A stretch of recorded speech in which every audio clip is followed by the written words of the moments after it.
वागर्थ विव संपृक्तौ वागर्थ प्रतिपत्तये जगतः पितरो वन्दे पार्वती परमेश्वरो।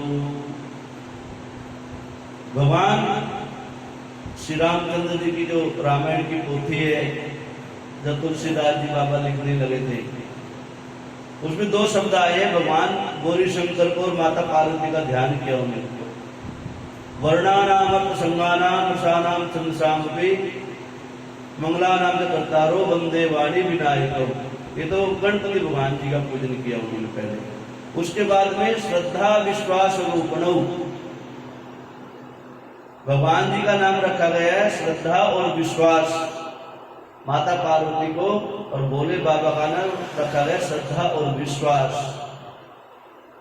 क्योंकि माता पार्वती को ये सारी कथाएं, जब अमर कथा की बात चली थोड़ी देर पहले, ये अमर कथा वही कथा है जो माता पार्वती को भोले बाबा सुना रहे हैं। अमर कथा अर्थात जीव को सदा सदा के लिए जो अमर कर दे, जीव का भटकाव सदा सदा के लिए अमर कर दे, जीव को द्वारा आना ही ना पड़े यहाँ पर, वो कथा। और वो कथा है जीव उस स्वयं अपने आप लागू करे उसके ऊपर। वो कथा है सत्य की कथा, वो कथा है भगवान सत्यनारायण की कथा, वो कथा है सत्यम शिवम सुंदरम भोले बाबा की वो अमर कथा, पवित्र कथा, जिसके सुनने से जीव सदा सदा के लिए अमर हो जाता है। और तोते ने और कोई कथा थोड़ी सुनी थी, यही कथा सुनी थी। भी आदमी को सन्मार्ग का प्रयोग करना है, रात दिन हरि नाम का सुमिरन करना है, बस इसके सिवा कुछ करना ही नहीं है। आए थे हरि भजन को, ओटने लगे कपास। कोई भी प्राण उठा के देखना, 18 प्राणों से कोई भी प्राण उठा के देखना, उसके अंदर एक ही चर्चा आई है।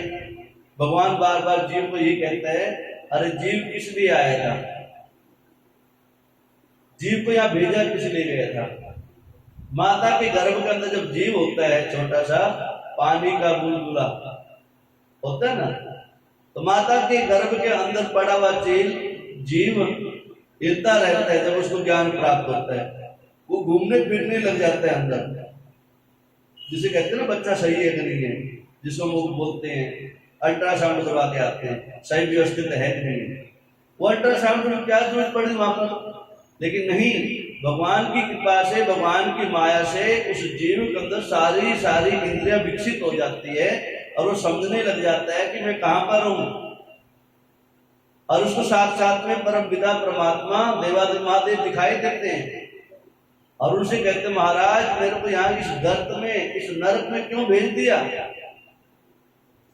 फिर बार बार प्रार्थना करता है, और देखा वो ऐसे पड़ा रहता है, हाथों पांव के नीचे ऐसे करा हुआ इतना सा, लेकिन फिर भी कहते हैं वो परम श्रेष्ठ जीव है। माता के गर्भ के कुंड के अंदर पड़ा हुआ जीव आज साथ साथ में उस परम पिता परमात्मा से साक्षात्कार कर रहे हैं, आमने सामने होकर बातें कर रहे हैं।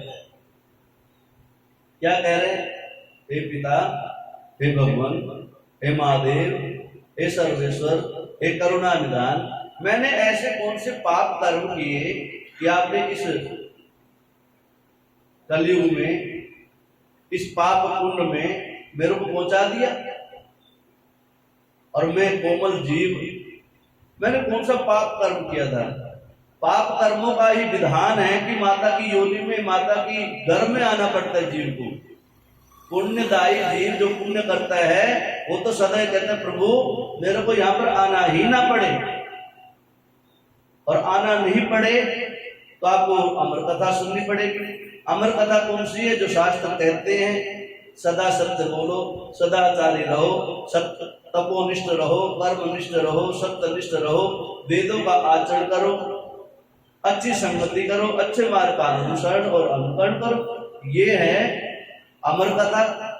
लेकिन हम कहाँ जाते हैं, जैसे भगवान की कृपा होती है, करते करते अभ्यास वाली बात जब होती है, जीव माता के कुंड में, गर्भ कुंड में पड़ा पड़ा जो प्राण प्रार्थना करते करते करते करते जब भगवान का चिंतन इतना बढ़ जाता है और भगवान जी को विवश होकर के उसके सामने आना पड़ता है।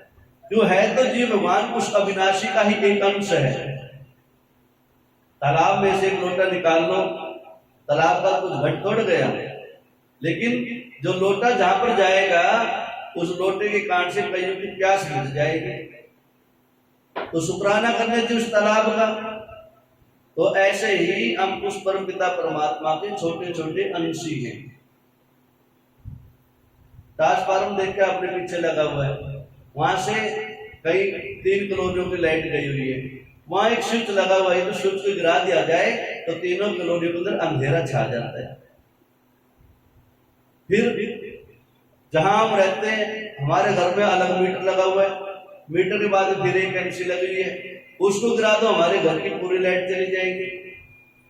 फिर घर की व्यवस्था देखो, घर में 2 कमरे 3 कमरे 4 5 कमरे जितने भी हैं उसके अंदर स्विच लगा रखे अलग अलग, पंखे का अलग, लाइट का अलग, पावर का स्विच अलग। अब जो सा बटन दबाओगे उसी की लाइट जाएगी। पंखे का बटन ऑफ करोगे तो पंखा बंद हो जाएगा, लाइट नहीं बंद होगी।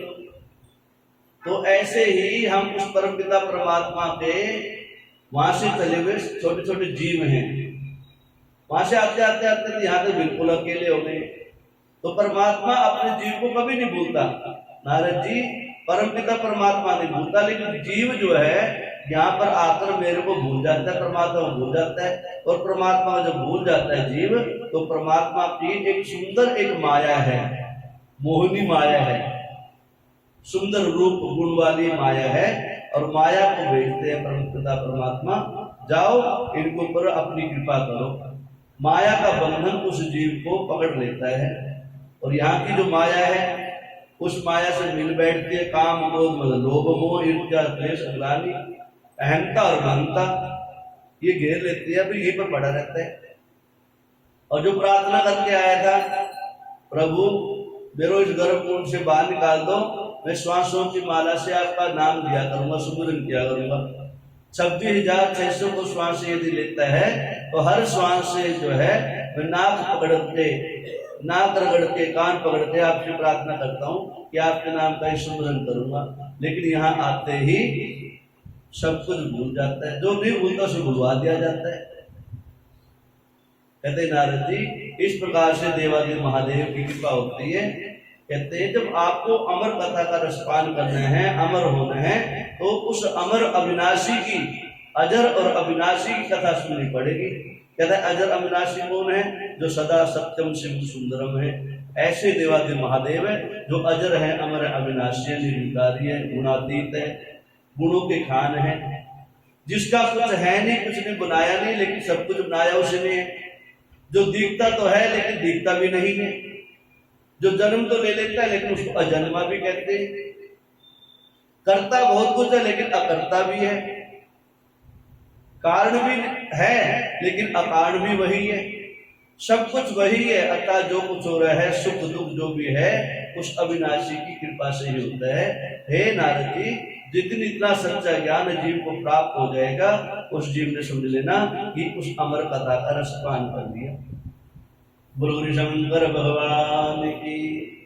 इस प्रकार से नारद जी कहते महाराज, किस प्रकार से आपने 12 ज्योतिर्लिंगों की कथा नाम बताए थे आपने कल।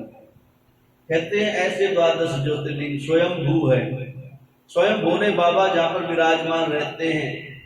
कहते ऐसे ऐसे हे नारद जी, जिस प्रकार से 12 ज्योतिर्लिंग है, ऐसी हजारों की संख्या में उपलिंग भी हैं, उनके नाम को जानने वाले ऐसे अनेकों नाम के उपलिंग भी हैं, जिनका पूजन और भजन करने से जीव अंत समय में शिव तत्व को प्राप्त कर लेता है। जब महाराज कल कथा चल रही थी वैद्यनाथ धाम की, उसके विषय में थोड़ी चर्चा हो जाए। कहते सुनो, कहते एक बार की बात है, रावण को ऐसा लगा देवादिदेव महादेव से मिलने के लिए लंका से और कैलाश मानसरोवर और हिमालय पर्वत बहुत दूर पड़ता है श्रीलंका से, क्यों पहले तो समुद्र पार करना पड़ता है, फिर जो है इतनी दूर जाना पड़ता है। कहते हैं एक बार की बात है, नारद को विचार आया, संत समाज को बिठाया, महाराज कोई ऐसी सुंदर व्यवस्था हो जाए कि महादेव स्वयं आकर के यहीं पर रहने लग गए। और महादेव को तो परम भक्त थे रावण। शिवपुराण की कथा नहीं, ये भी कथा ऐसे ही है, निकाल ली गई कथा ये, गुप्त कथा है ये, लेकिन ऐसा ही है। वैद्यनाथ धाम की स्थापना उसी से हो गई थी, गुरु शंकर भगवान। अब रावण को कहा भैया हमारे अंदर तो इतना बल नहीं है, इतनी बुद्धि नहीं है, और हमारा शरीर ऐसा भी नहीं है, क्योंकि जब भी पूजन और भजन करेंगे उनके एक नियम है, व्रत है, वो नियम लेकर चलना पड़ता है। क्यों? श्रीलंका से चल करके हिमालय की तलहटी में जाने का, हिमालय पर्वत जाने पर पैदल चलोगे, रथ से जाओगे तो 15 दिन 20 दिन तो लगेंगे। और लेकिन नहीं, शास्त्र कहते हैं सारा ताम झाम छोड़ करके जब व्रत का नियम लागू किया जाता है तो ना तो आपको किसी काम झाम की आवश्यकता होती है, आपको नंगे पांव चलना पड़ता है। व्रत का नियम बताया गया, व्रत कैसे होना चाहिए। नंगे पांव चलो, निराहार रहो, भूख प्यास का दमन करो, और हर श्वास से हरिनाम का सुमिरन करो। अनर्गल प्रलाप नहीं करना किसी से, अनाधिकार चेष्टा नहीं करना किसी से, दुनियादार की बातें नहीं करना। बस जो विधान आपने बना रखा है, जो तप आपने ले रखा है, जो नियम ले रखा है, जो व्रत ले रखा है, उस व्रत का जो नियम लिखा है उस नियम के अनुसार के आपको रहना पड़ेगा जितने दिन आपका व्रत चलेगा। अब सबने अपनी जो असहमति तो प्रकट कर दी भी हम तो ये काम नहीं कर सकते, और कहते महाराज आपसे ज्यादा बलशाली, आपसे ज्यादा शिव का भक्त इस सृष्टि में हमें कोई दिखाई नहीं देता, और आपको कुछ पाना है तो आपको कुछ खोना पड़ेगा, आप भी प्रयास करो।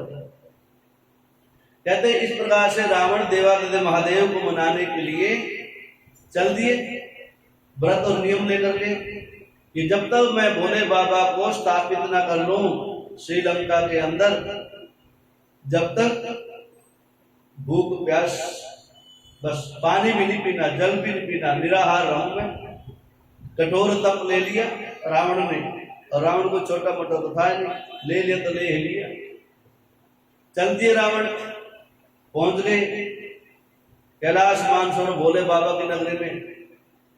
और तुरंत जाते ही शिव तांडव स्तोत्र पाठ किया। जटाट विगलत जल प्रवाह पावित स्थले गले वलंब लंबितम भुजंग तुम मालिका। भोले बाबा देखा दिया भाई भक्ति है तो पूरे डमरू बजाया और नाचे रावण। देखा बाबा ने आ लिया, भक्त आ लिया आज तो। भोले बाबा कहते नाचने तो भाई कब तक नाचना देखते हैं, परीक्षा लेनी चाहिए, आया है तो। रावण ने मनाया भोले बाबा को। भोले बाबा को अंत तो गत्वा प्रकट होना पड़ा। भोले बाबा ने बोला बोल बेटा कैसे आना हुआ? महाराज आना क्या हुआ, रोज आना भी तो बड़ा दूर है ना, रोज नहीं आ सकता। और मेरा भाव ये है कि मैं और आप बिल्कुल आमने सामने हो, आप मेरे सामने हो, जब भी मैं देखूं आप मेरे सामने पाओ। और भोले बाबा के आशीर्वाद था रावण को, सदा अंग संग रहते थे। लेकिन भोले बाबा को और भी तो काम कर लेते, कहते नहीं महाराज ऐसे नहीं, आपका एक पिंडी रूप मेरे को दो, शिवलिंग दो मेरे को, आपकी कृपा हो शिवलिंग के अंदर, आप सदा अंदर विराजमान, जब भी मैं चाहूं जब भी आपको सामने प्रकट कर लूं, आपकी मूर्त हो कोई मेरे पास।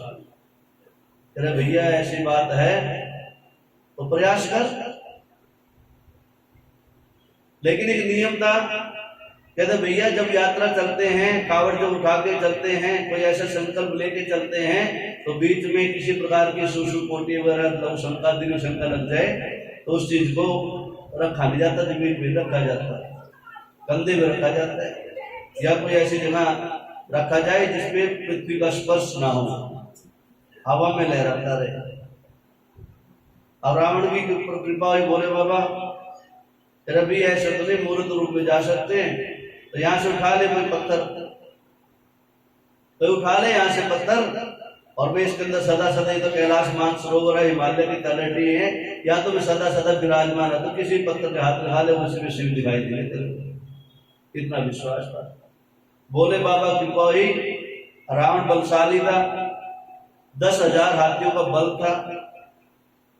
एक बड़ी शिला को उठा लिया। भोले बाबा तो कहने का भाव था कि भोले बाबा कहते छोटी उठाना भी लंबी यात्रा है, पता जोश जोश में होश हो जाए और बाद में थोड़ी देर चले, उसके बाद में फिर मुश्किल हो जाए। उठा ली लंबी सी शिला, उठा के और कंधे में रख ली। भोले बाबा तेरी बम बम बम बम करते हुए, तेरे प्रभु ए महादेव दया करो, चलो लेके चलो भक्तराज।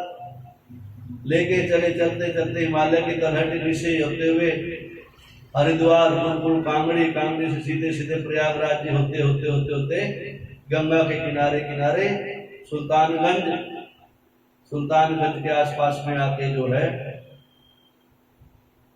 रावण को लघु शंका लग गई। बाथरूम आ गया। अब किसको, नियम तो कठोर था, तो नीचे रखना ही नहीं है, और रावण ने जिसको उठाया वो कोई छोटे बड़े छोटी चीज तो है नहीं थी। अब किसको इशारा करे, किसको बुलाए। थोड़ी और बात चले, कहते सुल्तानगंज वो स्थान है जहाँ से गंगा कावड़ उठाई जाती है। सुल्तानगंज से गंगा जल भर के और जो वैद्यनाथ में चढ़ाई जाती है, 100 किलोमीटर के आसपास कब जाते हैं, रास्ता है 100 किलोमीटर जंगल का रास्ता है। अब तो बना दिया, शुरू बना दिया रास्ते। पहला विराम मान लिया, लेकिन वहां कुछ प्राप्त नहीं हुआ। कहते आगे चलते चलते जब वैद्यनाथ जी पहुंचे, जहाँ महादेव को पधारना था, जहाँ महादेव जी को रुकना था, वो स्थान आ गया। अब सहा नहीं गया, रावण से लघु शंका जोर मार रही है। अब ऐसा लगा रावण को कि मैं या तो अपवित्र हो जाऊंगा, नहीं तो मेरे पेट में दर्द उठ जाएगा, मैं मर जाऊंगा। भोले बाबा तो ऐसे करते हैं ना, फिर चमत्कार जो दिखाते हैं। 2-4 सैनिक साथ में चल रहे थे, भैया पकड़ो मिलके भोले बाबा को। कहता महाराज आपकी आज्ञा। अब उन्होंने शिवलिंग को सबने 5-10 जो भी थे सबने उनके सैनिकों भोले बाबा को हाथों में पकड़ लिया और कहते रावण लघु शंका करने के लिए चल पड़े। और कहते थोड़ी दूर पहुंचे, 1 किलो 2 किलोमीटर पहुंचे हुए। क्या भोले बाबा कृपा हुई, भोले बाबा चमत्कार है, भोले बाबा को विराजमान होना था। और धीरे धीरे धीरे धीरे भोले बाबा इतने विशाल हुए, इतने भारी पड़ गए, इतने भारी पड़ गए, सहा नहीं गया। वो चिल्लाए महाराज पधारो, महाराज पधारो। ये तो गए गए गए। जब तक महाराज जी पधारे, हाथ पांव धोए, जब तक तो भोले बाबा पधार चुके थे। बोलो शंकर भगवान की। और सदा सदा के लिए वहां पर विराजमान हो गए भोले बाबा। रावण को बड़ा पश्चाताप हुआ। महाराज फिर जगाए भोले बाबा को, महाराज जी क्यों किया मेरे साथ में। कहता रे भैया रावण, एक नियम होता है किसी चीज का, पृथ्वी का भी सार होता है। पृथ्वी के अंदर भी कुछ शक्तियां होती हैं, कुछ शक्तियां जहां विराजमान होती है वहीं अच्छी लगती हैं। गिरिराज की परिक्रमा करने जाओ आप, गिरिराज की परिक्रमा से एक भी पत्थर आप घर नहीं ला सकते, ना लाना चाहिए। कोई लाया था इसलिए नहीं लाना चाहिए, लिखा है वहां पर भी। एक ले आए थे, रात में बेचारा बेचैन हो गया और सुबह उठा तो वापिस उठ आए। वैसे ही यहाँ पर भोले बाबा ने किया। जो शक्ति जहां होती है, जहां विराजमान होती है, भगवान वहीं पर विराजमान होते हैं। कहते रावण ने बहुत प्रार्थना करी, उठाने का प्रयास किया, नहा धो के आगे रावण उठाने का प्रयास किया। वो पत्थर जो है टस से मस नहीं हुआ, जितना उसका हाथ था उतना नीचे जाता रहे। आज सदा सदा के लिए देवादिदेव महादेव वहां पर वैद्यनाथ शिवलिंग के रूप में स्थापित हो गए। बोल शंकर भगवान की, बोल वैद्यनाथ भगवान की।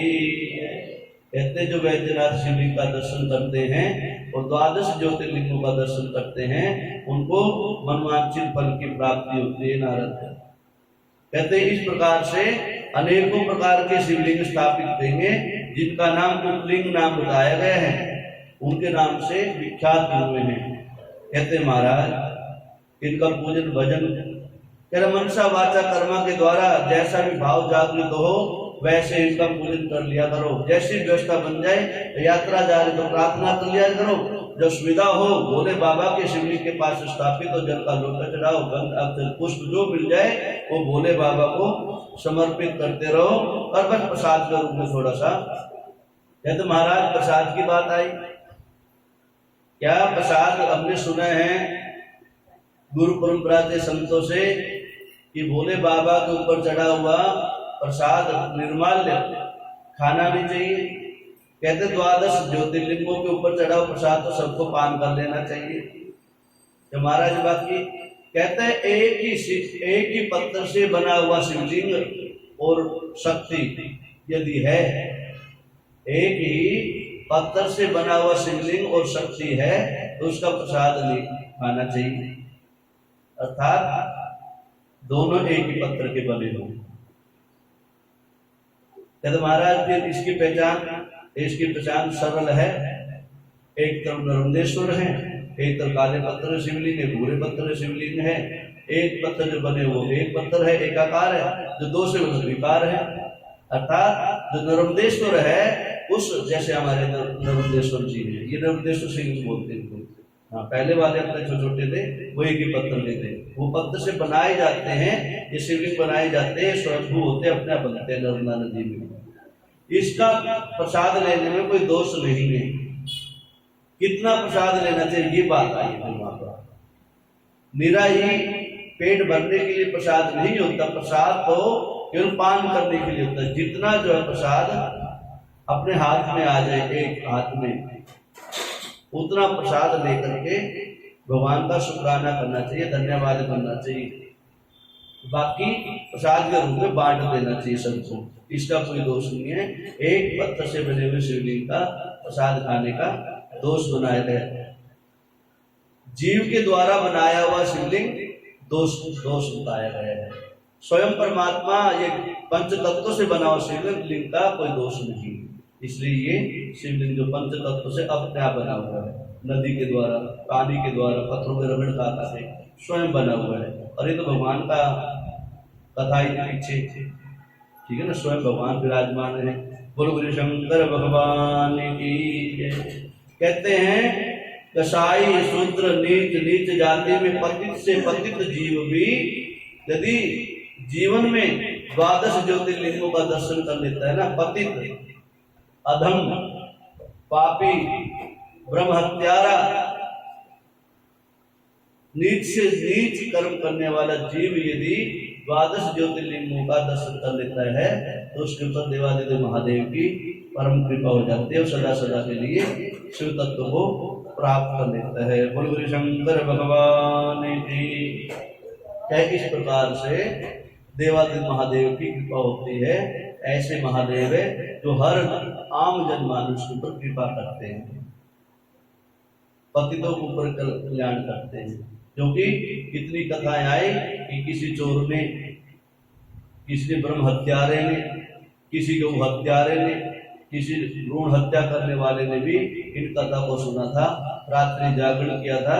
केवल रात्रि जागरण करने से और कथा सुनने से और अभिषेक के जल का छींटा लगने से बड़े से बड़े पापी, बड़े से बड़े यम के दूत, बड़े से बड़े राक्षस को भी मुक्ति की प्राप्ति हो गई है। ऐसे शिव महापुराण के अंदर कथा का वर्णन आया। तो आम जनमानुष का तो कहने ही क्या है। गुरु शंकर भगवान की जय। महाराज इस प्रकार कहते महाराज हमने सुना है माता अनुसैया और अत्रि ऋषि की कथाएं सुनी हमने। एक चित्रकूट नाम का पर्वत है, वहां की कथा ही आई। महाराज वहां अत्रि ऋषि के ऊपर, माता अनुसुईया के ऊपर देवादिदेव महादेव की कृपा कैसे हुई, महादेव ने उनके ऊपर कैसे दया करी, वो कथा सुनने की मेरा भाव है, उसके विषय में आप सुनाओ। कहते हैं पतित पावनी भगीरथी गंगा की ने भी कृपा करी वहां जाकर के। क्या गंगा मैया साक्षात विराजमान हुई? कहता हाँ ऐसा ही है।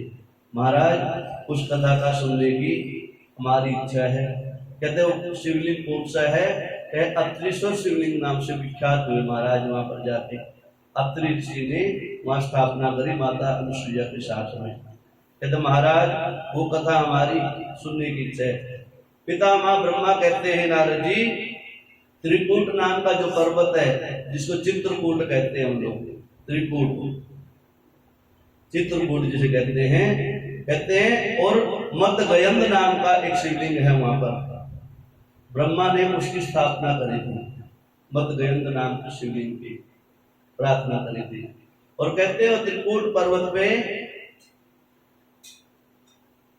ऋषि अत्रि और माता अनुसुईया दोनों रहा करते थे। कहते 54 वर्षों तक उस त्रिकूट पर्वत पे अकाल पड़ गया, 54 वर्षों तक। और कहते कथा तो इससे भी आगे बताते बहुत दिनों तक जो है अकाल पड़ गया।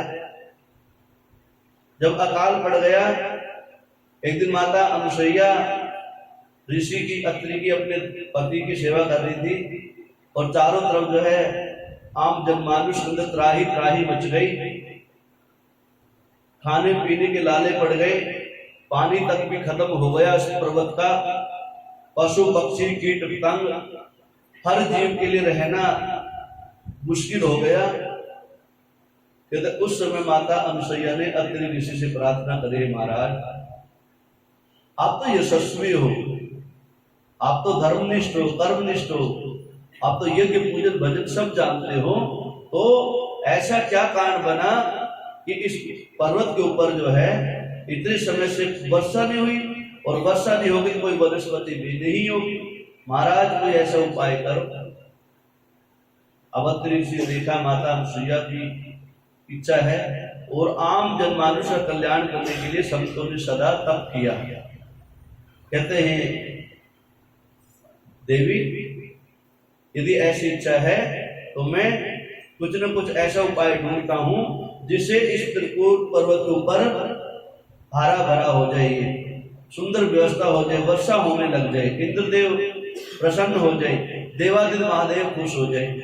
इस प्रकार से अत्रि ऋषि ने कहते हैं अनेकों वर्षों तक तप किया, तप के अंदर लीन हो गए। और माता अनुसुईया को आज्ञा दी, अनुसुईया हे देवी आप सदा सदा के लिए जो है पति धर्म का पालन करना और शिवलिंग की पूजन किया करना, जो मदगयंद नाम का शिवलिंग है इसका पूजन किया करना। और भोले बाबा की कृपा होगी, देवादिदेव महादेव की कृपा हो गई, वो प्रसन्न हो गए हमारे ऊपर, तो अवश्य ही यहाँ पर हरियाली छा जाएगी, सुख समृद्धि आ जाएगी।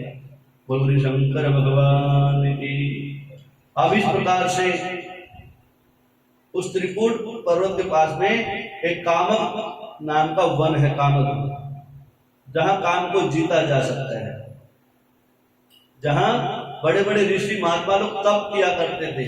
ऐसे कामद नाम का एक महावन है, वहां पर अनुसुईया की आज्ञा लेकर अत्रि ऋषि जी तप करने के लिए बैठ जाते हैं। काफी समय बीत गया, 54 वर्ष हो गए तपस्या करते करते।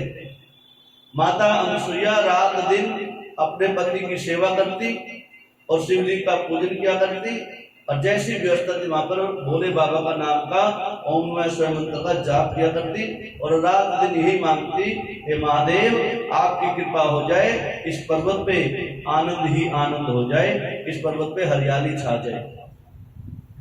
कहते इस प्रकार से 54 वर्ष के बाद में महादेव की कृपा से अत्रि ऋषि जी को अपनी तपस्या से उठना पड़ा।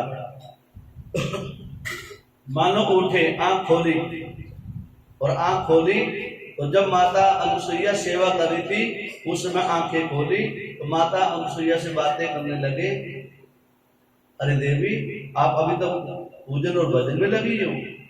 तो माता अनुसुईया कहते महाराज भगवान की सिवा मेरे आप पतिदेव हैं, जीवन मेरा आपके लिए बना हुआ है और आपकी आज्ञा का पालन कर रही हूँ। आपको पता ही नहीं कितने दिन से मैं सेवा कर रही हूँ, इसलिए मेरा एक ही धर्म है पत्नी का एक ही धर्म होता है अपने पति की सेवा करना।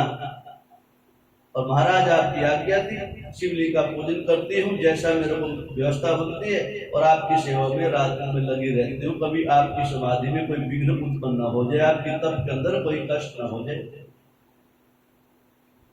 क्या देवी, आपका इतना कठोर तप देख करके तो बड़े बड़े मनुष्य भी जो है ना नतमस्तक हो जाते हैं। कहते उसी समय जब माता अनसुईया अत्रि से अपने पति से बातें चर्चा कर रही थी, उसी समय जो है अत्रि ऋषि को प्यास लग गई। प्यास, कहते हैं देवी मेरे को बहुत जोर की प्यास लगी है, और यदि एक घूंट दो घूंट पानी की प्राप्त हो जाए मेरे को, तो मेरी आत्मा को शांति की प्राप्ति होगी। माता अनसुईया कहते हैं हे प्रभु, हे पतिदेव, हे ऋषि महाराज, मैं प्रयास करती हूँ पानी लाने का। और जैसे माता अनसुईया हाथ में कलश लेकर के चलती हैं, ऊपर से आवाज आती है, आकाशवाणी होती है, हे देवी, हे अनसुईया, हे पति परायणा, रुको, कहाँ जा रहे हो? कहते हैं मेरे पतिदेव को प्यास लगी हुई है, और मैं अपने पतिदेव को खुश करने के लिए, प्रसन्न करने के लिए उनके लिए जल लेने जा रही हूँ। और कहते हैं वो आवाज साक्षात में गंगा मैया ने लगाई थी। कहते गंगा मैया 16 श्रृंगार करके सामने से आती हुई दिखाई दी, कथा ये कहती है। कहते देवी आप कौन हो, कहां से आए?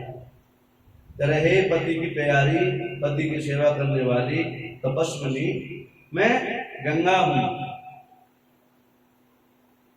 माता यदि आप गंगा है तो मेरा एक ही काम है, एक संकल्प है, उस संकल्प को पूरा कर दो। कहते आप सदा सदा के लिए इस कमंडल के अंदर प्रवेश कर जाओ।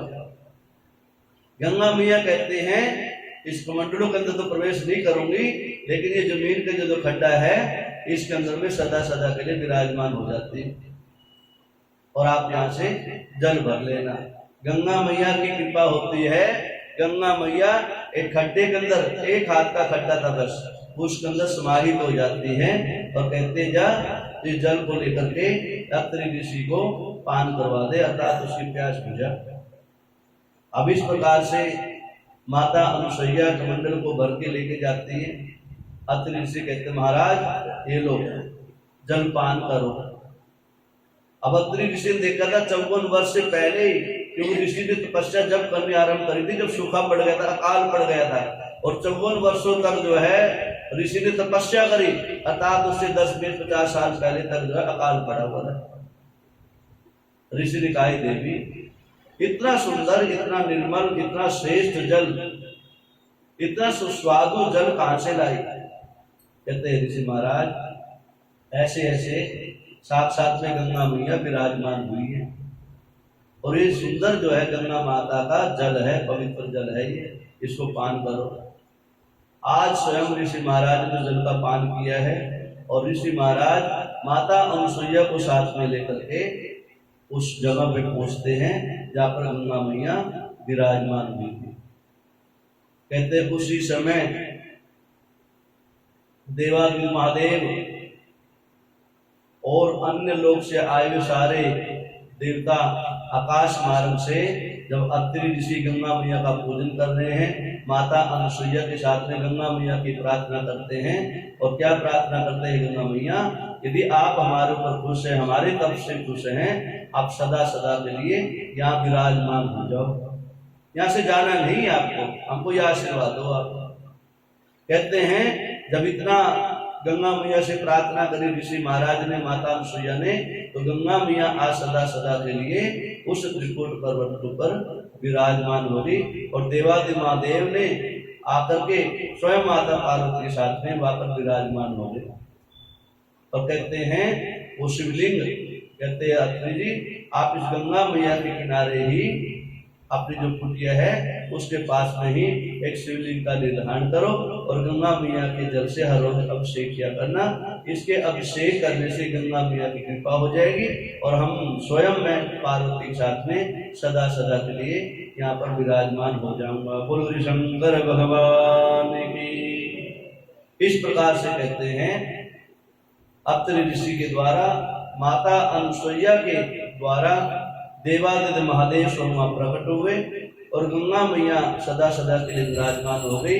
और कहते हैं गंगा मैया, वहां पर जो नाम है गंगा मैया का, वहां पर गंगा मैया नाम नहीं है, कौन सी, मंदाकिनी नाम से सदा सदा के लिए विख्यात हो गई गंगा मैया, मंदाकिनी के नाम से। आज भी माता अनुसुईया जहाँ पर विराजमान है और अत्रि ऋषि का जो कुटिया जो विराजमान है, आश्रम है, और जो पर्वत है जिसकी परिक्रमा लगाते हैं, आज भी गंगा मैया वहाँ सदा सदा के लिए विराजमान है। उतने ही कुंड बना हुआ है और वो जल धारा कहाँ से निकलती है, कहाँ जाती है, आज तक ये कोई जान पहचान नहीं पाया। और मंदाकिनी बड़े जोर शोर से वहां पर बह रही है। कहते हैं नारद जी, जो मंदाकिनी का दर्शन कर लेता है, चित्रकूट की मदगयंत नाम के पर्वत के चित्रकूट पर्वत जो परिक्रमा कर लेता है, और वहां एक लैना बाबा सरकार है हनुमान जी के रूप में, लैना बाबा सरकार, लैना मतलब लैन है रेलवे की, हाँ, लैन के नीचे छोटा सा मंदिर है और उस बाबा की इतनी कृपा है, हनुमान जी महाराज की इतनी कृपा है, इतनी कृपा है वहां पर पूछो ही मत। छोटी सी मूर्ति बताते हैं लैना बाबा सरकार की। कहते हैं हे नारद जी, जो जीव अपने आप को धन्य बनाना चाहता है तो उसको अत्रिश्वर शिवलिंग की और सती अनुसुईया और अत्रि ऋषि के दर्शन अवश्य करके आना चाहिए। त्रिकूट पर्वत की परिक्रमा जरूर करके आनी चाहिए, जिसके जीव के भव के बंधन सदा सदा के लिए छूट जाते हैं। बोलो शंकर भगवान की। इस प्रकार से कहते हैं माता गंगा सदा सदा के लिए वहां पर विराजमान हो गई और देवादिदेव महादेव सदा सदा के लिए अत्रिश्वर शिवलिंग के रूप में वहां पर विराजमान हो गए। कहते हैं मनोवांछित फल को देने वाले हैं वो अत्रिश्वर शिवलिंग। जिस जीव की जैसी इच्छा होती है, जिस जीव का जैसा भाव होता है, उस भाव से भगवान सदा सदा के लिए वहां पर विराजमान होते हैं। बोलो शंकर भगवान की जय। नारद जी कहते हैं महाराज, माता अनुसुईया और अत्रि ऋषि इतने श्रेष्ठ हुए क्या? कहते श्रेष्ठ परम श्रेष्ठ हुए हैं। कहते हैं माता अनुसुईया के यहाँ तो आने के लिए देवता भी लालायित रहते थे। सारे देवता ब्रह्मा जी में आने का मन करते थे, ब्रह्मा जी भी उनकी कुटिया में आने का भाव रखते थे, विष्णु भी भाव रखते थे, शंकर जी तो स्वयं पहुंचे ही थे। कहते हैं ऐसी है माता अनुसुईया। कहते महाराज हमने सुना एक बार माता अनुसुईया ने तीनों देवताओं को बालक बना लिया था। कहता हाँ वही माता है ये। कहते पतिव्रता, वही माता है अनुसुईया पतिव्रता। कहते वो सारा वरदान मांगा था माता अनुसुईया ने कि देवताओं को भी मैं पुत्र के रूप में अपनी गोद में रख बैठा करके स्तनपान करवा सकूं, दूध पिला सकूं। क्या महाराज वो क्या कहता थी उसके विषय में थोड़ी सी चर्चा सुना दो। कहते कई बार आदमी बैठा बैठा अहम जागृत हो जाता है, जीव का अंदर का भाव जागृत हो जाता है कि मैंने बहुत तप कर लिया, मैं तो बहुत बड़ा तपस्वी हो गया, मेरे पास तो बहुत धन हो गया, मैं तो बहुत लक्ष्मीमान हो गया, मेरे पास तो शरीर बहुत बड़ा है, मैं तो बलवान हो गया। लेकिन जब जब जीव ने अहम किया तभी जाके भगवान ने उस जीव का अहम दूर किया।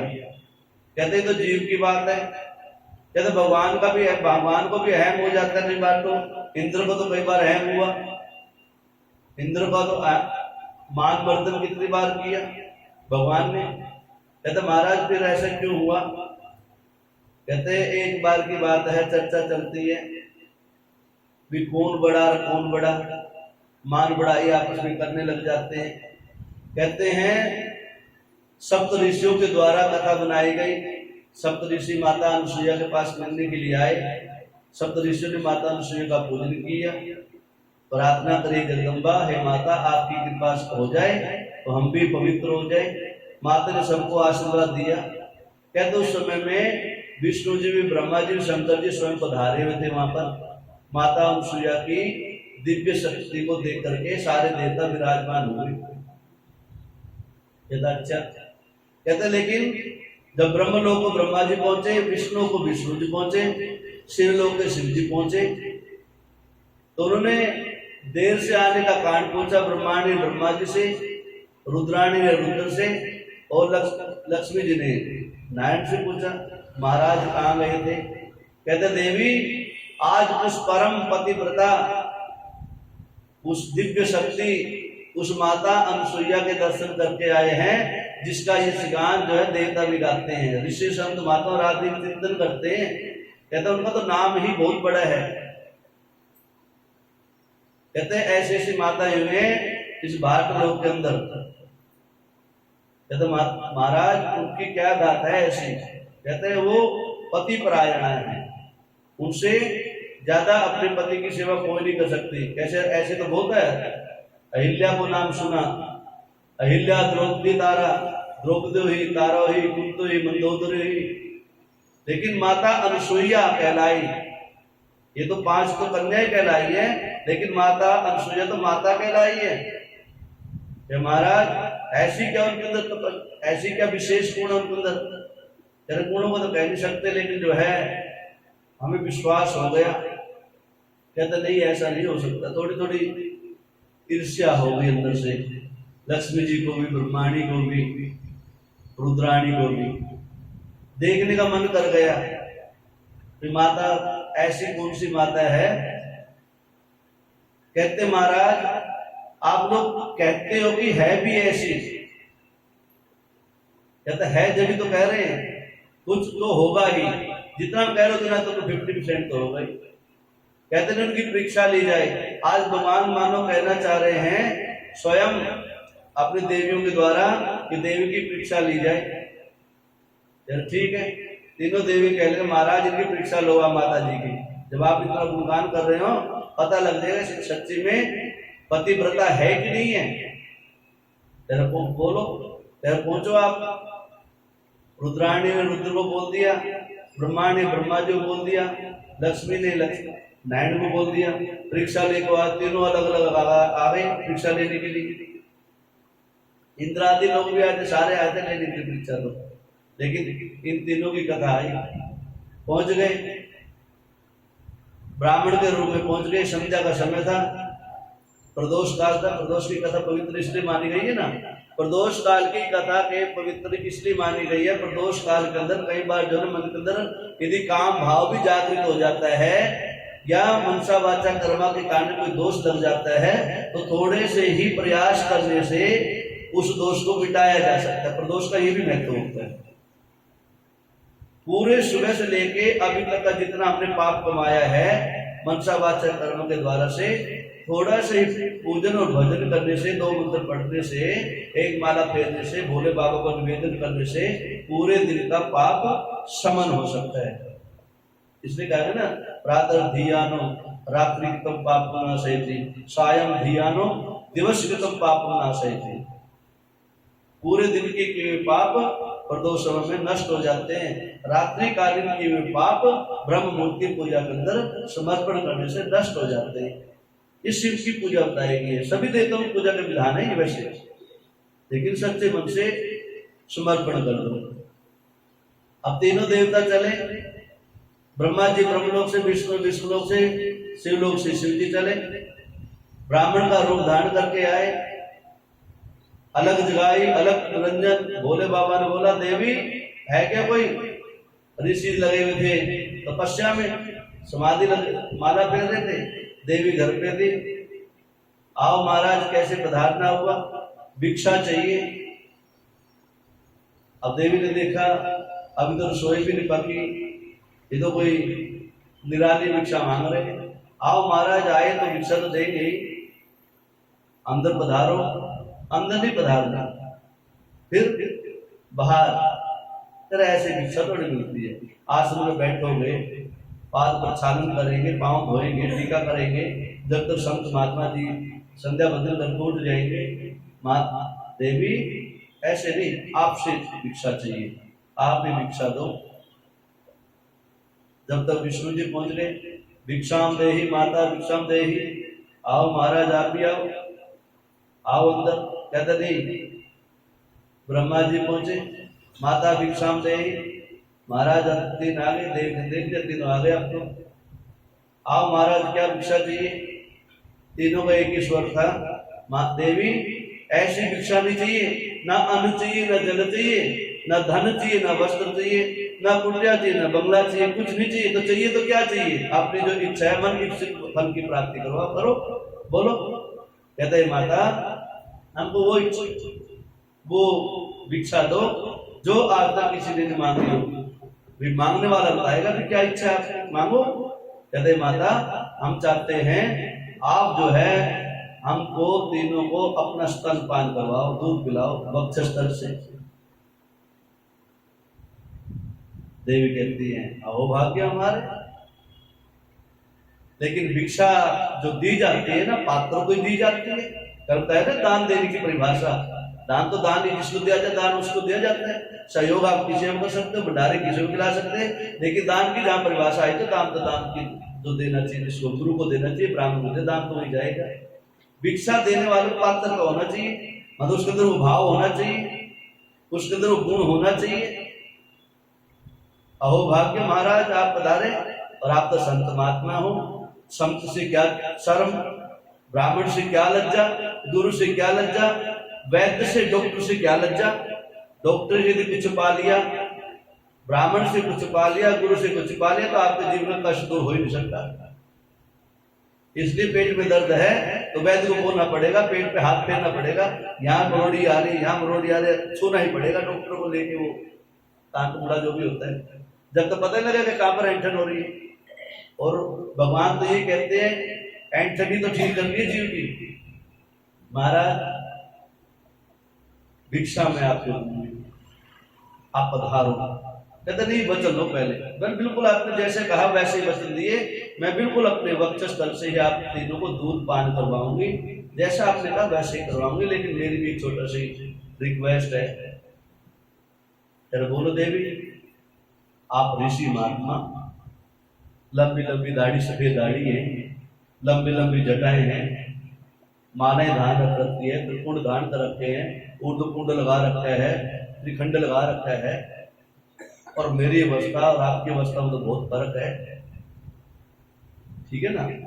और यदि स्तनपान करवाना पड़ जाए तो कम से कम मेरे अंदर जो है ना वात्सल भाव तो जागृत तो हो। मैं तो देखूंगी मेरे अंदर वात्सल भाव जागृत हुआ तो जब तो दूध पिलाऊंगी आपको। फिर आप जो है अब तीनों बालक के रूप में आ जाओ, बालक बन जाओ, और अबोध बालक बनो। कोई 2-4 साल का बच्चा नहीं, 2-4 महीने का बच्चा बस, जो पलने में झूल रहे हो। माता भगवती अनसुईया की कृपा हुई, भगवान ने कहा ये तो अच्छे फंस गया क्या, ये तो लगता पहचान ही गई। अब पहचान नहीं रहती, सती थी वो तो चलते हुए हवा के धरोके उतार देते, हवा कौन सी आ गई।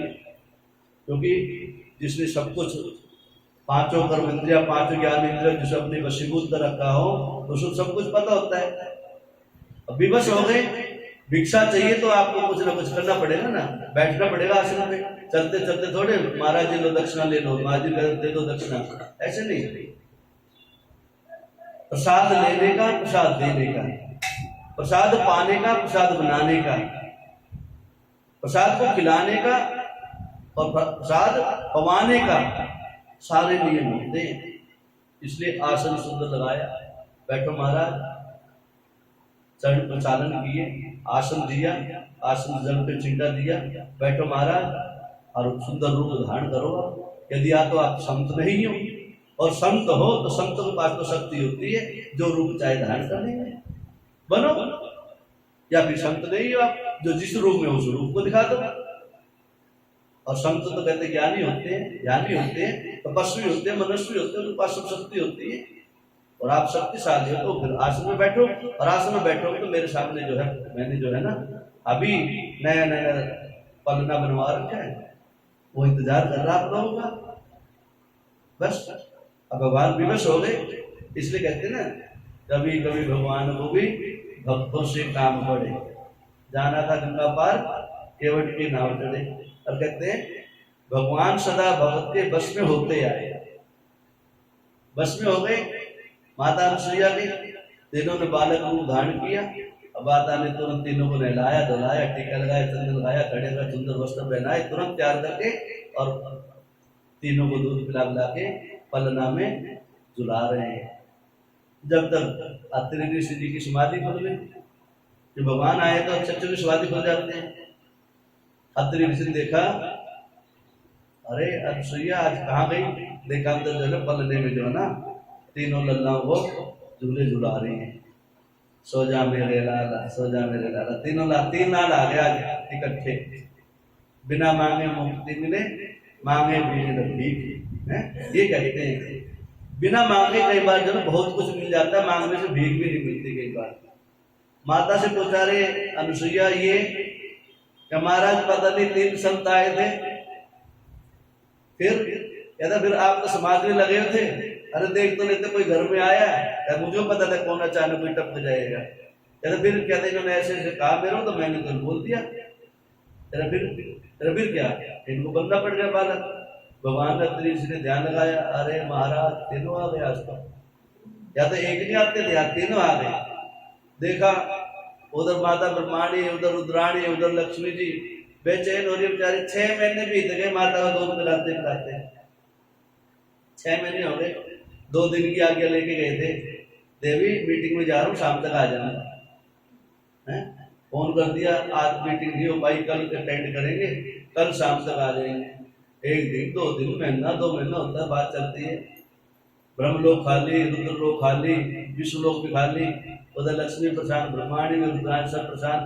संदेशा भेजा नारद जी को बुलाया जाए भैया, और नारद जी तो खबरी है ही नहीं, वो तो तुरंत अपना माइक लेके, हाँ देवी सुनाओ, अब सुनाओ क्या हाल चाल आपका। कहाँ गए पितामह? तेरे भैया 2 दिन के लिए कह के गए थे, और 6 महीने होने का। माता 6 महीने से आप ये बैठी हो, कहाँ जाऊं? ना गाड़ी चलानी आती, ना कोई मेरा चलाने वाला, ना गाड़ी, कहाँ जाऊं? बोले शंकर भगवान की। माता कुछ घर में कुछ घटना घटी होगी ऐसी, कोई झगड़ा हुआ होगा आपका ब्रह्मा जी से? कोई झगड़ा नहीं हुआ। फिर ऐसा हो ही नहीं सकता। ब्रह्मलोक को छोटे ब्रह्मा नहीं जा सकते कभी भी। मुझे पूरा विश्वास कर दिया, आज कैसे जाएंगे? और गए तो देवताओं के साथ में गए, कहते नहीं आते अकेले गए थे। ध्यान लगाए, फिर क्या किया जाए? भैया तुम ही हो एक समाचार पत्रकार, ढूंढो। क्या ठीक है देवी, क्या कुछ बात तो हुई होगी? क्या तो कुछ नहीं होती, वैसे ऐसी ऐसी बात हुई थी। हाँ कहते हाँ, कुछ तो सुराग नहीं है ना। कहाँ गए थे? माता अनुसुईया की चर्चा कर रहे थे। वो कोई अनुसुईया है, सत्य अनुसुईया, उसकी चर्चा कर रहे थे। कहता अच्छा अच्छा अच्छा अच्छा अच्छा अच्छा। फिर आपने क्या कहा? तेरा परीक्षा लेने के लिए भेज दिया। कहता ये तो गड़बड़ हो गई। कहते सबकी परीक्षा भी नहीं करनी चाहिए। कई बार जो है ना फक्कड़ आ जाते हैं, ऐसे आ जाते हैं, उनसे पूछने लगते हैं। कहते सबकी परीक्षा नहीं लेनी चाहिए। उन्होंने कुछ दे दिया, ले लिया, नहीं दिया मत लो, जबरदस्ती मत करो। कहते भैया फिर तो नारद ने ध्यान लगाया, ओहो भोले बाबा भी नहीं है। तो पहुंचे माता के पास, माता जी कहाँ गए बाबा? अरे नारद बड़े अच्छे, सही टाइम पे आए तुम। माता सुनाओ कैसे बेचैनी छाई हुई? कहते बेचैनी 6 महीने हो गए। कहाँ गए बाबा? आप तो कभी पशु तो नहीं बन गए? कहते पशु तो नहीं बने होंगे घर की बात, ये तो मेरे को विश्वास है। फिर कहते कोई अनुसुईया का नाम जप कर रहे थे, उनसे मिलने गए थे। अरे वो भी उसी चक्कर में पड़ गए। कहता क्या हुआ? कहता वो तो सती साध्वी है, वो तो माता है, वो जगत की माता है। कहता हम बेकार हैं। कहता आप तो माता है ही हो, वो भी माता है, वो भी माता ही है, वो भी पवित्र माता है। चलो जी लाता माता, थोड़े देर और इंतजार करो। अब आपने बताया चेले को आदेश दिया तो चेला ढूंढ के लाएगा। चेला भी कमजोर नहीं है, ध्यान लगाया, लक्ष्मी जी बेचारी तड़प रही है बैठी बैठी वहां। जय हो नारायण, नैन किया हमारा माता कहाँ गए प्रभु? अरे नारद बड़ा हुआ, अच्छा तो आ जा यार बेटा, आ जा, बैठ जा बैठ जा बैठ जा। बातें सुनाई, क्या बात माता, कितने दिन से परेशान लग रही हो? कहाँ गए प्रभु? तेरे 2 दिन की आज्ञा लेके गए थे, तेरे फिर 6 महीने हो गए। अरे रह कैसे रहे आप? रह रहे हैं, कहाँ जाऊं फिर? बाप ने गाड़ी मिली थी, कहाँ जाऊं? गाड़ी भी नहीं चलाना आता है हमको, तो हम तो फंसे अच्छे यहाँ पर। ऐसे लोग बनाए, हम तो जा भी नहीं सकते लोगों को छोड़ करके। वो तो स्वच्छंद कहीं चले जाए, हमारे को तो ऐसे मर्यादा बांध रखा, हम जा भी नहीं सकते। हम तो पति की आज्ञा बगैर अपने पिता के घर भी नहीं जा सके, ना जा सकते, यहाँ बैठी है, इंतजार करना पड़ रहा है। फिर कुछ तो बात हुई, झगड़ा हो गया था प्रभु से। कहते कोई झगड़ा नहीं हुआ। कहते कुछ तो हुआ बाप। कहते थोड़ी सी ईर्ष्या हो गई थी। तेरे किससे हो गई थी? तेरे किसी देवी का नाम लेते, माता अनुसुईया, माता अनुसुईया। और देवियों की दीक्षा करने की आदत होती है। एक दिन अच्छा कपड़ा पहने, अगले दिन जाकर डंडा लेके खड़े हो जाएंगे। महाराज वैसे कपड़े पहन के आ गया, फोन आ गया, बोलो हरिशंकर भगवान जी। कल की कथा में जाए पहुंचे, जब शूट आ जाएगा वो, ये तो आए नहीं, ईर्ष्या तो हो ही जाती ना। ठीक है देवी, अब पहुंच गई थी, तीनों की संदेशा लेके।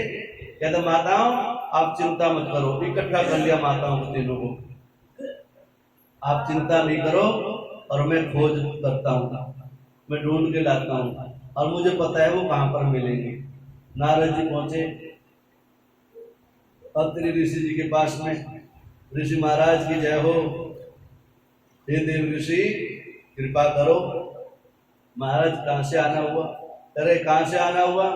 आपने तो ऐसी विचित्र घटना कर दी। माता अनुसुईया कहाँ है? उनके दर्शन करवा दो, पहले तो उनके चरण पकड़ लूं, मैं उनको प्रणाम कर लूं। माता अनुसुईया जय हो माता, धन्य हो माता, आप जैसी माता जगत में कोई माता नहीं है। अभी तो ब्रह्माणी, रुद्राणी और कमलानी वही माता थी।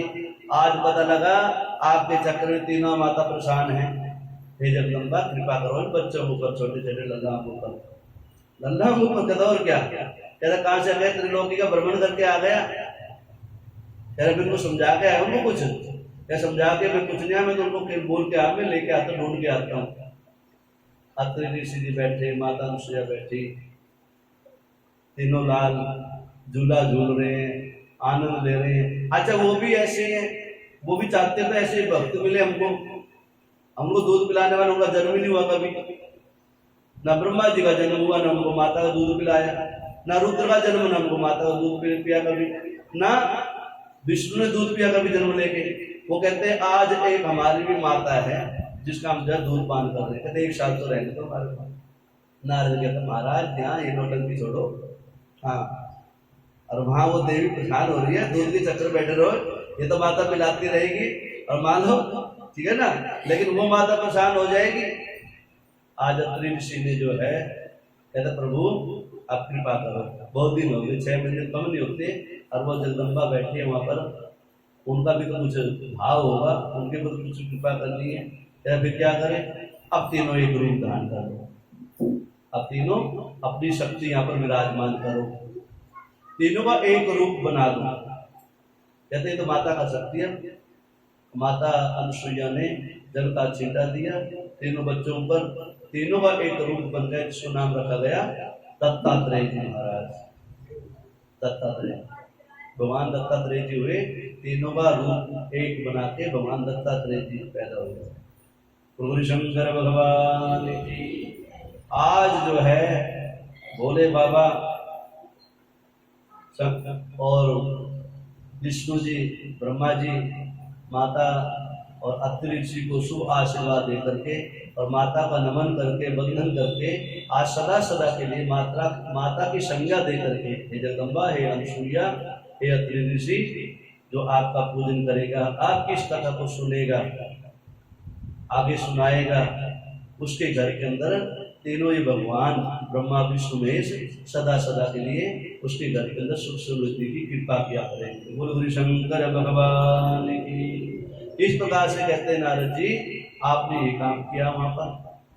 नारद जी संदेश करता था ब्रह्मा जी से, कहता मैं भी उस टाइम वही था, तुम भी वही थे। ब्रह्मा जी, मैं स्वयं ब्रह्मा वही था, विष्णु भी तो शंकर भी थे। कहते नारद जी इस प्रकार से ये त्रिलोकी में ऐसे भ्रमण करते रहते हैं। ये सब महादेव की कृपा से है और उस महादेव की कृपा से ही सारा काम चल रहा है।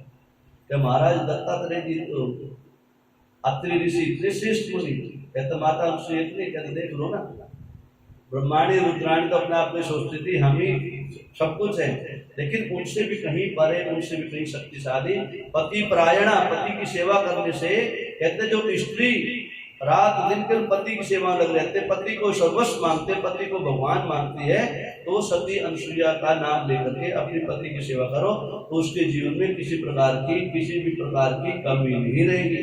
कहते जो इन सती अनुसुईया का और 5 कन्याओं का नाम लेते हैं ना, अहिल्या द्रौपदी तारा कुंती मंदोदरी तथा पंच कन्या सुने नित्यम महापातक नाशन। अहिल्या, द्रौपदी, तारा, कुंती, मंदोदरी, ये 5 कन्या हैं। इन कन्या की संख्या बताई गई। कई लोग कहते हैं ना, हम लोग द्रौपदी में 5 पति थे। द्रौपदी ये कोई आम जो है स्त्रियां नहीं थी, स्त्री जाति की नहीं थी आम, ये साक्षात में जगदम्बा का रूप थी, साक्षात में जगदम्बा ही थी। ये तो रूप धारण करके आम जनमानुष का कल्याण करने के लिए भगवान ने उसको इस धारा के ऊपर भेजा था। द्रौपदी माता साक्षात में भद्रकाली का रूप थी।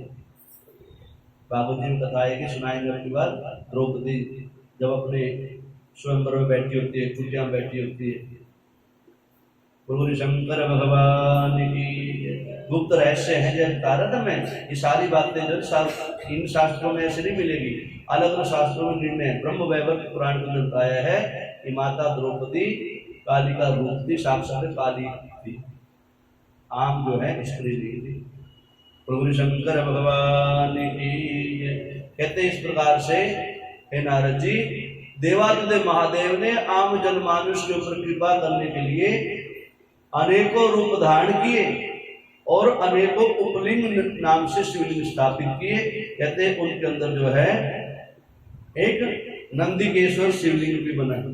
नंदिकेश्वर कहते हैं वो नंदिकेश्वर कैसे बने हैं, कहते कैसे होना चाहिए, कैसे नहीं होना चाहिए। कहते एक समय की बात है, एक ब्राह्मण था और कालंजर नाम का एक नगर हुए, उस नगर में एक ब्राह्मण रहते थे और ब्राह्मण ब्राह्मणी के साथ में और अपने 2 बच्चों के साथ में रहते थे। और कहते जब समय बदलता होता है, समय निकलता रहता है, समय परिवर्तित होता है और देवादिदेव महादेव की कृपा जब होती है, जब ऐसा ही होता है कि जब मृत्यु निकट आई, ब्राह्मण को लगा कि अब मेरी अवस्था ऐसी हो गई, मृत्यु निकट आ चुकी है, तो अब दोनों बच्चों को बराबर का हिस्सा बांट देना चाहिए। उन्होंने अपने दोनों बच्चों को बुला करके और अपना हिस्सा दोनों भाइयों को बराबर का हिस्सा बांट दिया और उसकी माता के निमित्त थोड़ा सा हिस्सा उसमें से निकाल के उनको बता दिया कि जब तक तुम्हारी माता जीवित है, जब तक ये हिस्सा इनके नाम से रहेगा। और कहते हैं कुछ दिनों के बाद में वो ब्राह्मण बंटवारा करने के बाद मृत्यु को प्राप्त हो गया। और प्राप्त कब हुआ, उसने कहा एक मोक्षदायिनी काशी नगरी है, मैं वहां पर जाता हूं और मैं अपना प्राणांत वहीं करूंगा, अर्थात अंत समय मेरा वहीं पर होगा, इसलिए आप लोगों को किसी को चिंता करने की आवश्यकता ही नहीं है। बोलो शंकर भगवान की। कथा लंबी है इसलिए कल को सुनाऊंगा, फिर तो जल्दीबाजी में ना छूट जाए कथा, कल सुनाए इस कथा को, तो इसका सार बता देता हूँ। तो उस ब्राह्मण ने दोनों बच्चों को बोल दिया कि वे काशी नगरी मोक्षदायिनी नगरी है, काशी जी अपना प्राणांत वही करूंगा, इसलिए मेरी चिंता मत करना, लेकिन तुम दोनों बच्चों का एक कर्तव्य है, जब तक तुम्हारी माता विराजमान है तुम्हारे दोनों के बीच में, अपनी माता की सेवा करना, वृद्धावस्था में इसको किसी प्रकार का कष्ट न पहुंचे, इस चीज का विशेष ध्यान रखना। यदि किसी वचन को मानते हो फिर तो ठीक है, फिर तो मैं जाऊं अपनी काशी नगरी में, और नहीं यदि ना करते हो तो मैं नहीं जाऊं। दोनों बेटों ने अपने पिताजी को आज्ञा स्वीकार करें अपने पिताजी की, और पिताजी को वचन दिया, हे पिताजी हम आपको प्रणाम करते हैं। और आपने जो आज्ञा दी है, आपने जो भाव प्रस्तुत किया है, आपने जो संकल्प उठाया है, हम आपके संकल्प की रक्षा करेंगे और हम अपनी माता की रात दिन जो है ना तन मन धन से सेवा किया करेंगे। इसमें आप निश्चिंत होकर के आप अपने पथ में जाइए, हमें किसी प्रकार का कोई खेद नहीं है, कष्ट नहीं है, आप जैसा चाहो वैसे कर सकते हो। कहते हैं हे नारद जी, उस ब्राह्मण ने अपने बेटों को आज्ञा दी और अपनी पत्नी को आज्ञा दी कि मैं आज जो है अपनी मुक्ति का धाम, अपनी मुक्ति का द्वार खोलने के लिए, अपने आप का मोक्ष करने के लिए मोक्षदायिनी गंगा के तट पर काशी विश्वनाथ भगवान जी काशी नगरी है, मैं जा रहा हूँ। आप सदा सदा अपने बच्चों की सेवा में रहना, इनका लालन पोषण करना और अंत समय जब आ जाए अपने छोटे बेटे को कहना कि मुझे भी अंत समय में जब मेरी मुक्ति का समय आए, मेरे को उस समय काशी नगरी में ले आना। ये वचन अपने बच्चों को बर्बाद करके ब्राह्मण देवता असदा के लिए काशी नगरी में विराजमान होने के लिए चल दिए। गौरी शंकर भगवान की, सदगुरुदेव भगवान की, व्यास जी महाराज की, श्री शिव महापुराण की, गौरी शंकर भगवान की। हर हर महादेव, हर हर महादेव, हर हर महादेव। गुरु शंकर भगवान की जय।